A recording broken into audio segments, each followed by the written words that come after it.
Today news 24ಗೆ ಸ್ವಾಗತ. ಇಂದು 26 ಕರ್ನಾಟಕದ ಹಲವೆಡೆಗಳಲ್ಲಿ ಭಾರೀ ಮಳೆ ಆಗ್ತಾ ಇದೆ. ಭಾರತೀಯ ಹವಾಮಾನ ಇಲಾಖೆ ರಾಜ್ಯದ ಕರಾವಳಿ, ಮಲೆನಾಡು ಮತ್ತು ಒಳನಾಡು ಜಿಲ್ಲೆಗಳಲ್ಲಿ ರೆಡ್ ಮತ್ತು ಆರೆಂಜ್ ಅಲರ್ಟ್ಗಳನ್ನು ಘೋಷಿಸಿದೆ. ಇನ್ನು ಜಿಲ್ಲಾವಾರು ಮಳೆ ಮಾಹಿತಿನ ನೋಡೋದಾದ್ರೆ ರೆಡ್ ಅಲರ್ಟ್ ಘೋಷಣೆಯಾಗಿದೆ. ಎಲ್ಲೆಲ್ಲಿ? ದಕ್ಷಿಣ ಕನ್ನಡ, ಉಡುಪಿ, ಉತ್ತರ ಕನ್ನಡ ಇವುಗಳಲ್ಲಿ ಭಾರೀ ಮಳೆಯಾಗುವ ಸಾಧ್ಯತೆ ಇದೆ.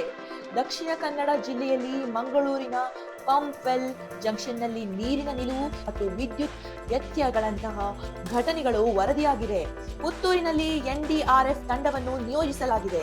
ಚಿಕ್ಕಮಗಳೂರು, ಶಿವಮೊಗ್ಗ, ಕೊಡಗು, ಹಾಸನ ಈ ಮಲೆನಾಡು ಜಿಲ್ಲೆಗಳಲ್ಲಿ ನಿರಂತರ ಮಳೆಯ ಕಾರಣದಿಂದ ಭೂಕುಸಿತಗಳು ಸಂಭವಿಸ್ತಾ ಇದೆ. ಇನ್ನು ಆರೆಂಜ್ ಅಲರ್ಟ್ ನೋಡೋದಾದ್ರೆ ಬೆಳಗಾವಿ, ಧಾರವಾಡ, ಹಾವೇರಿ, ಮಂಡ್ಯ, ಮೈಸೂರು ಈ ಜಿಲ್ಲೆಗಳಲ್ಲಿ ಭಾರೀ ಮಳೆಯಾಗುವ ಸಾಧ್ಯತೆ ಇದೆ. ಇನ್ನು ಯೆಲ್ಲೋ ಅಲರ್ಟ್ ಮಧ್ಯಮ ಮಳೆಯ ಎಚ್ಚರಿಕೆ ಬೆಂಗಳೂರು ನಗರ, ಬೆಂಗಳೂರು ಗ್ರಾಮಾಂತರ, ತುಮಕೂರು, ರಾಮನಗರ, ಚಿಕ್ಕಬಳ್ಳಾಪುರ, ಕೋಲಾರ, ದಾವಣಗೆರೆ, ಚಿತ್ತಾಪುರ, ವಿಜಯಪುರ, ಬಾಗಲಕೋಟೆ, ಯಾದಗಿರಿ, ಕಲಬುರಗಿ, ಬಳ್ಳಾರಿ, ವಿಜಯನಗರ ಈ ಜಿಲ್ಲೆಗಳಲ್ಲಿ ಸಹ ಮಧ್ಯಮ ಮಳೆಯ ಸಾಧ್ಯತೆ ಇದೆ. ಇನ್ನು ಕರ್ನಾಟಕದ ಕಾಶ್ಮೀರ, ಕೊಡಗು ಜಿಲ್ಲೆಯಲ್ಲಿ ಸಹ ಮಳೆಯ ಅಬ್ಬರ ಜೋರಾಗಿದೆ. ಸುದ್ದಿಗಾಗಿ ನೋಡ್ತಾ ಇರಿ ಟುಡೇ ನ್ಯೂಸ್ 24.